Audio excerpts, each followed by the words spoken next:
Contratação de guardas florestais. Sra. Deputada Mariana Silva do PEV, faz favor.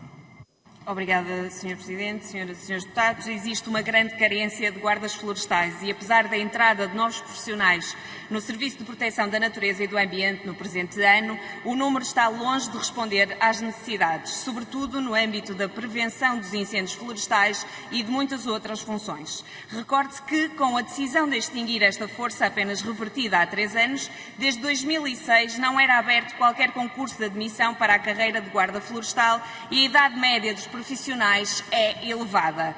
Prevende-se a saída de muitos destes profissionais a curto e médio prazo, sendo essencial rejuvenescer a carreira. Este é o momento de tomar medidas energéticas para contrariar este esvaziamento. Obrigada.